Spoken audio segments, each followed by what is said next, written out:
there's this false notion that you're going to naturally come up with a business idea. The first one's going to be a perfect fit and you're going to take off and you're going to hit the stratosphere. And that's just not the way it is. We are working really hard every day to live the dream that we want to be living. 80% of entrepreneurs never break $1 million in a year. We are on track to make $2.2 million this year. We did it because there are people out there who believe in us. So I know you're excited because you have a 5-year birthday party coming up. Yep, we do. And it's not for a kid this time. I know, that's exactly what I was thinking. And this one's so much easier, so much more fun. So we are talking about our 5-year anniversary, not of our marriage, but of Everyday Spy. We've been at this for 5 years. I can't believe it's been 5 years. I have so much more gray than I ever did 5 years ago. I don't know if that's true. I think we can just see it better. I think your gray started when you married me. That may be true. I mean, some of these gray hairs are quite long. But you know, so we've got a 7-year-old daughter. We have an 11-year-old son. When we started running our company, we had a 6-year-old son and a 2-year-old daughter. They have grown up with Everyday Spy. Yeah. And we had no idea if Everyday Spy would work, that Everyday Spy would work. And here we are now.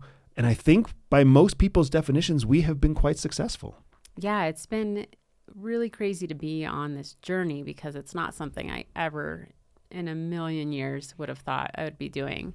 But I remember so clearly when like the seed of Everyday Spy was planted. You planted it. Yeah. Yeah. And so, you know, it's funny because the anniversary you're marking is like the true beginning, right? I think it was the first podcast when it launched. But, you know, there were a few things before that in the lead up that I think it was when I was, nobody probably knows this, so I'm just going to tell the story. I think it was when I was pregnant with our youngest, Eli, and you were already looking for something that you could step away from, you know, from having a boss to being your own boss, something that would make an impact, something that would be meaningful. And you started going through all these different ideas. Oh my gosh. So there were so many bad ideas. Yeah. So one of them was a bounce house business. I still love that bounce house. I still love that bounce house idea. I mean, so honestly, folks, I wanted a bounce house business where the bounce house is developed with the children. It's such a good idea. Yeah. I'm just not good enough at business to make it happen. So it would start with like foam pads that you could set up inside of a living room to celebrate like a 1-year birthday party. Yep. And then it would turn into like, you know, like a outdoor plastic and foam like climbable set for when they're 3 for their 3rd birthday party. And then of course all the big bounce houses for their 7th and their 9th and their 12-year-old birthday parties. I mean, in my mind's eye, it was so clear. Yeah. But it just didn't work in Florida of all places. Because we tested it. We tested it for Cena's birthday party that year. You had the idea, you bought some of the equipment, we tested it for his birthday party. And I stood in a room full of screaming children with these after we had set up all this stuff. And I was like, nope, I'm not spending my weekends doing this. And all the kids were like destroying the equipment and hurting themselves and hurting each other. And all I saw was like, oh my gosh, ambulance lights and insurance claims. That's all I saw. Yep. And so that didn't last very long. And then our second real try at a business were the Emma bags. Do you remember those? Yes, I remember the Emma bags. We have some amazing pictures.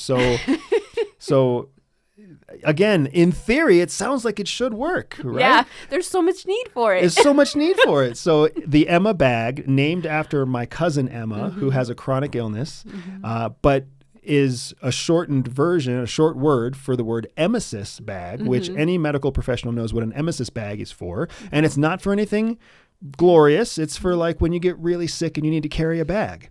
Yep. But all the hospital grade emesis bags that are out there are really ugly. Yeah. And they make you feel really weak and sickly to carry them. So we created a beautiful emesis bag that was still an emesis bag. Yeah. And to a handful of people who had to deal with that kind of thing on a regular basis, they really did love the product. Yeah. But we learned very quickly that having a good product for a small group of people doesn't really work for business. Yeah. And then, that was when we first started really learning about, marketing and your audience and, how do you get the word out we went to like a couple of trade shows where we just stood there. We went to a baseball game, I think, where we just stood there at our booth. With the baby strapped to our chest. Yes, with the baby strapped to our chest because she had just been born. Yeah. And so that was quite the adventure. But that was the first, for me, like the first foray into like, how do you make a business work? Yeah. And luckily you're a lot smarter than I am. And so all I have to do is have a small idea, which was what turned into Everyday Spy. And do you remember what your idea was? It really, because I fought it so hard for years. Yeah. You didn't mention it once. Mm-hmm. You like mentioned it multiple times over multiple years, and I kept rejecting it until I couldn't reject you anymore. Yeah. Well, I mean, I just noticed that every time you were doing Toastmasters at the time, and every time you spoke, I just noticed how good you were. It really is, when we first met, I remember you telling me that your stepdad had this saying about those who can do, those who can't teach. And I think it really hurt your heart because you are a natural teacher. But I think that having grown up with that concept in your head had really kind of held you back. And so I noticed that every time you went out and you did these speeches and you talked to people, you had all these great concepts and frameworks and ideas that you were so good at teaching people.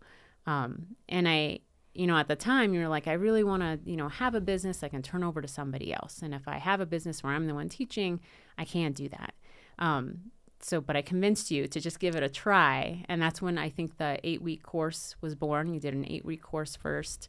And then Street Craft was born right after that, which was amazing. And I love seeing how over the past 5 years, I feel like I've proven my concept, when I planted that initial seed of like, you're not the only one, because now we have a number of subject matter experts that have joined Everyday Spy, right?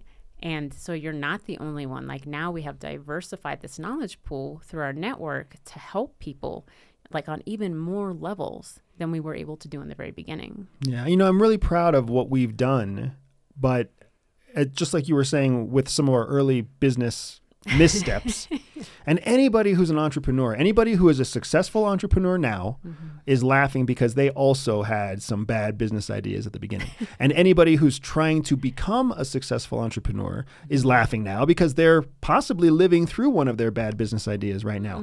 And there's this false notion that you're going to naturally come up with a business idea. The first one's going to be a perfect fit, and you're going to take off and you're going to hit the stratosphere. And that's just not the way it is, because you have to try and fail.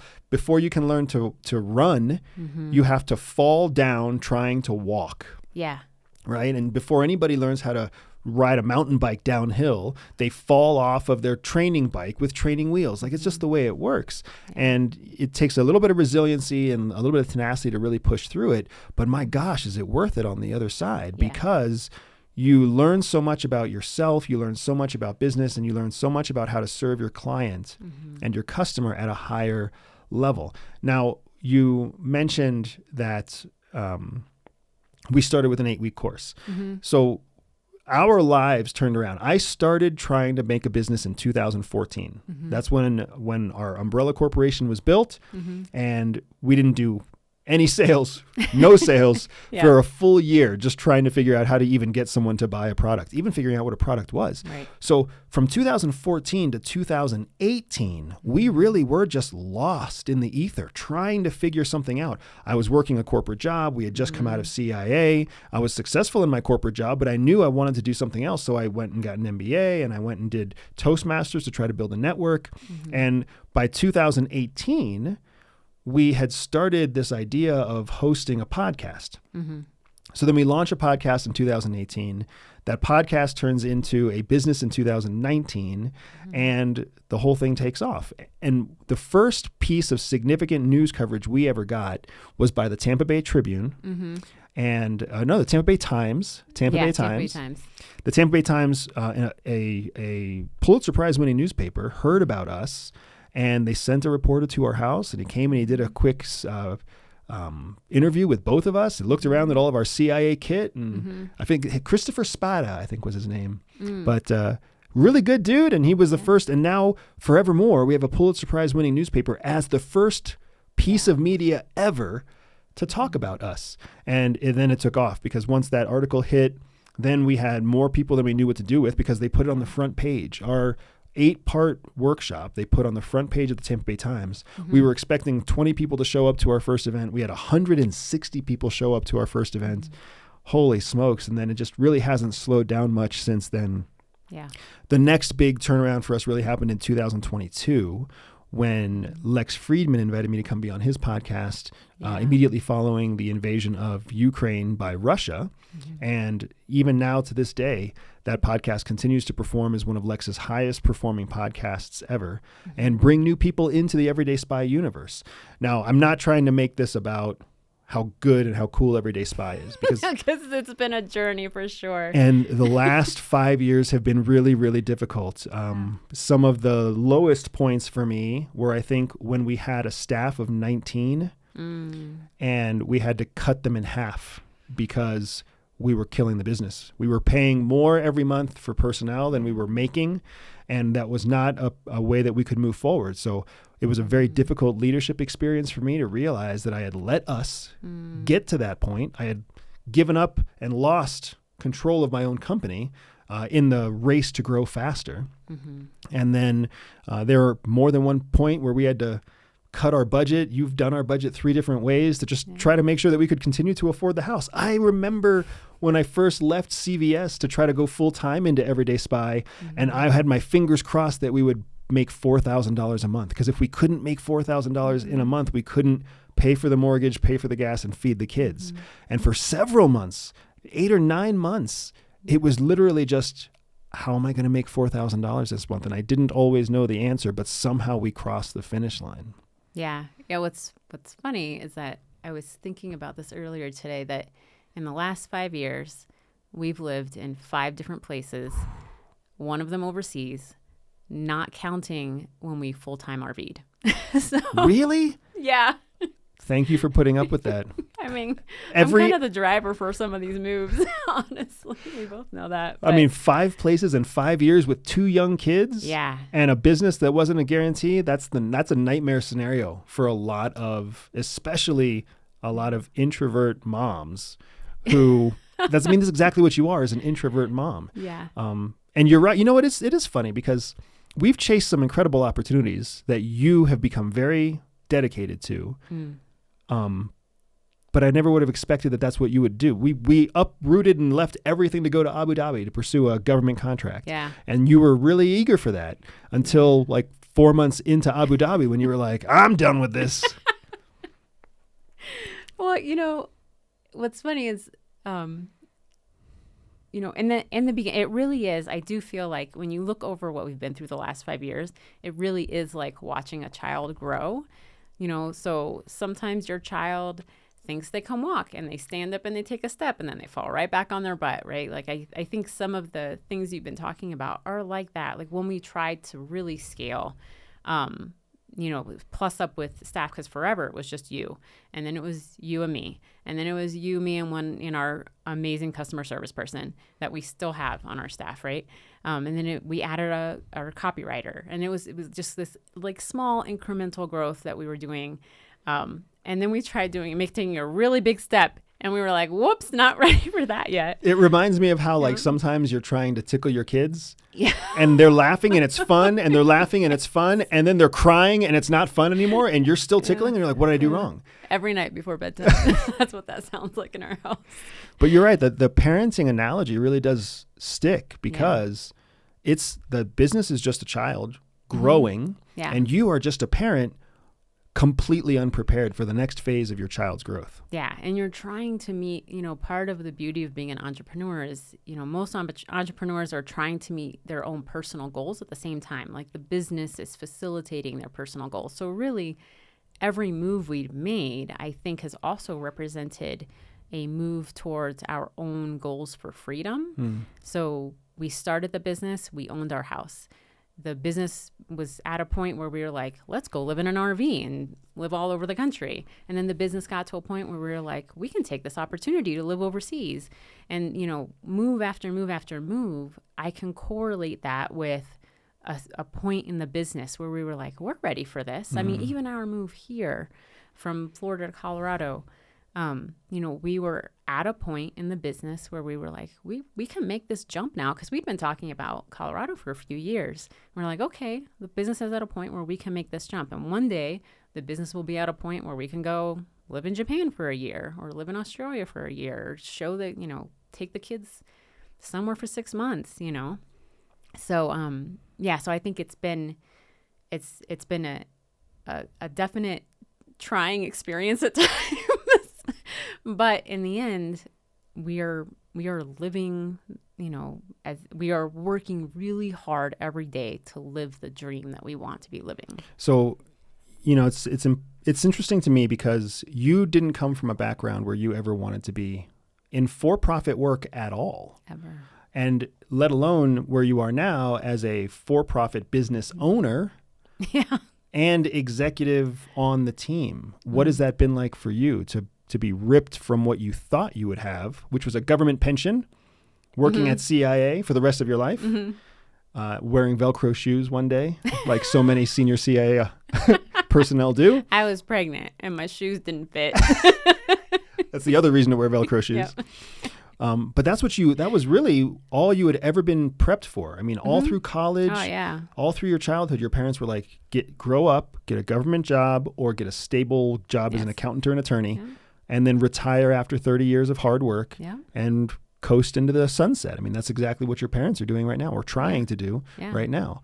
But that's not what you're doing at all. Now you're 44 years old, and you're in the middle of a business that's growing between 200% and 300% every year, dealing with an international staff. And I mean, putting up with me being gone, putting up with me being home, putting up with cameras and microphones in your face. Yeah. So I think that's something that's actually been helpful, because this has definitely been a soul searching, perspective changing journey for me. I mean, I've had to shift. I mean, just like you said, when I was at CIA, I was like, I have made it. Like, I went to college, I checked all my boxes, my checklist is complete, I am here. So for us to have stepped out of that, first stepped into private sector, I was like, oh, okay, uncomfortable, but I can do this. And then we stepped into our own business, and I was like, oh my gosh, like, I have zero idea what I'm doing now. And then having to learn all over again, something that you never ever thought you would be learning. But what I have found is helpful is our network, because I can look at the business owners, the entrepreneurs who are 10 years ahead of us, 5 years ahead of us, and see like, okay, we are where we are supposed to be. This is this is supposed to feel like. It's like, our poor son has these growing pains. Like, he literally gets up in the morning. He's like, Mom, my legs are sore, because he's 11 and he's literally his bones growing, right? But so we are 5, right? Like, this is what this is supposed to feel like. This is what success looks like at this point. This is not the point where anybody just steps away from their business to, you know, have an executive team manage it. That's not how this works. And time again, talking to people in our network, I can see that. I can see the life cycle, and that's helpful for me. So I wanted to give you some numbers, because these were really humbling to me as I was preparing our agenda, what we're going to talk about at the 5-year party, at the 5-year anniversary. And if you can believe it, 80% of entrepreneurs never break $1 million in a year. 80% of small businesses never make more than $1 million in a single year. We are on track to make $2.2 million this year. And if we have surprises at the end of the year that are good, we might even get up to $3 million by the end of this year, which is mind-boggling. We have 2 YouTube channels that are both at more than 100,000 subscribers. According to YouTube metrics, 1/3 of 1% of YouTube channels make it to 100,000 subscribers. And we have 2 of those. So that means there's 0.33% of YouTube channels make it to 100,000 subscribers, and we have 2 of those YouTube channels.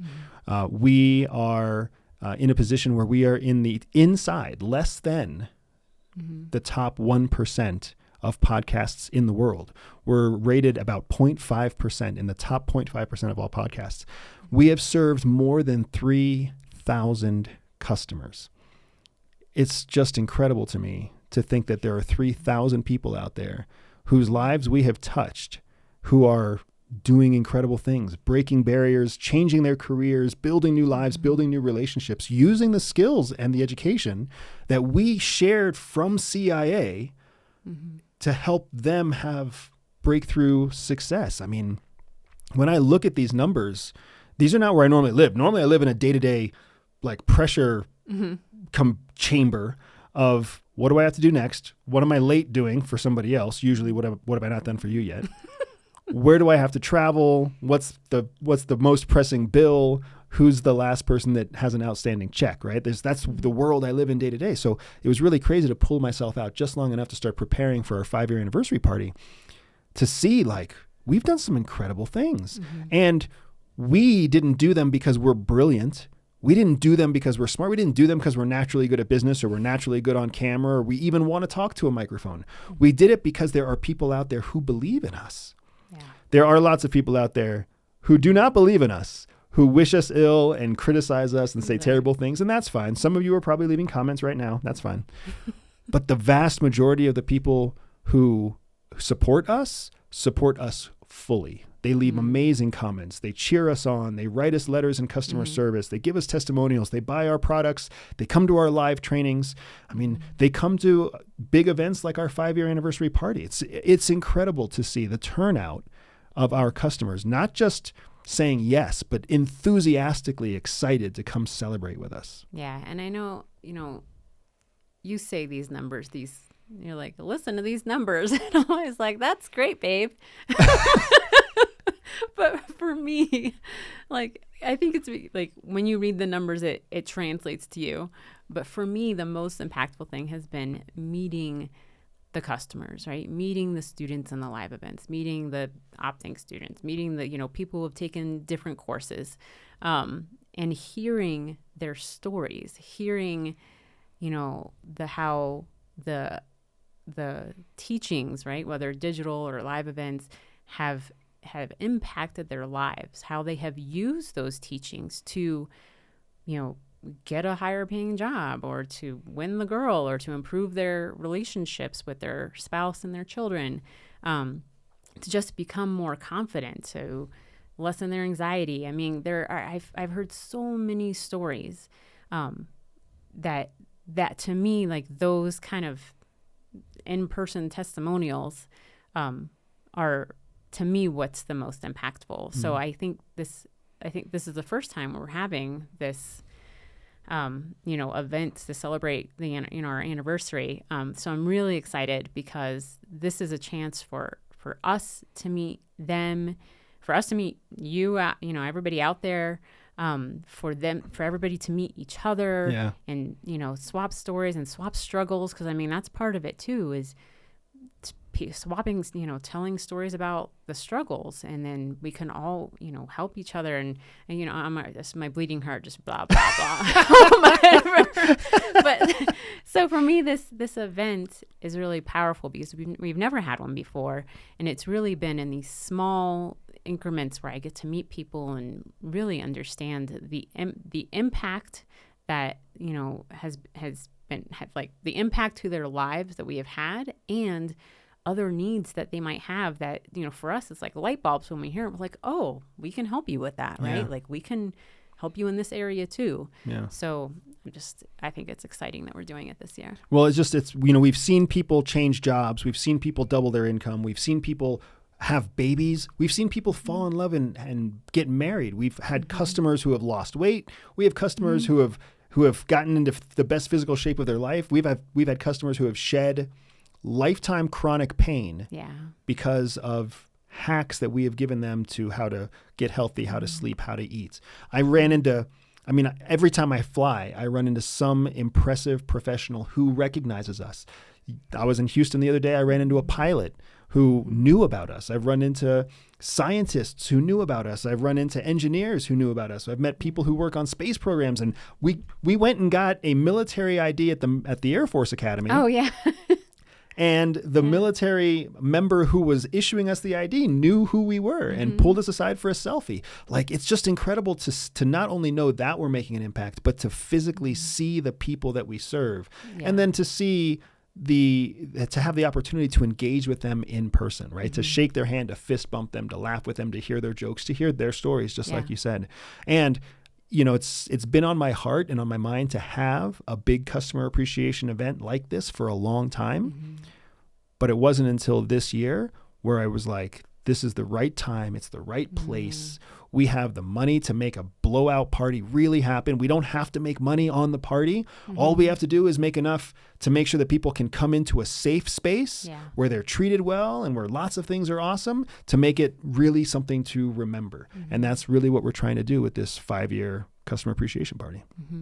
Folks, I want to invite you to join us. All you have to do is RSVP at the link in the description below. The dates are November 16th, 2024, here in Colorado Springs. We're getting the party geared up now. We're holding it before Thanksgiving travel gets crazy. We're holding it on a Saturday so you can bring your family and your children and your wife along with you, your husband along with you. And we're hosting it with all of our SMEs. We're going all out for this event. We're bringing all of our subject matter experts from FBI and Navy SEALs, and we're bringing special new SMEs that you haven't even met before, folks who have done stuff in foreign governments for Secret Service and protecting royal family members overseas. We're bringing in our fitness experts. We're bringing in everybody to meet with you. Plus, we're bringing in all of our Everyday Spy staff to come meet the customers as well. And we're doing it all in one of our favorite locations here in Colorado Springs. All you have to do is click on the link in the description below. That's your opportunity to send us an RSVP, to register for the party, and then we'll take it from there. We've got the rest taken care of. All we have to do is know that you're coming, and we can't wait to see you there.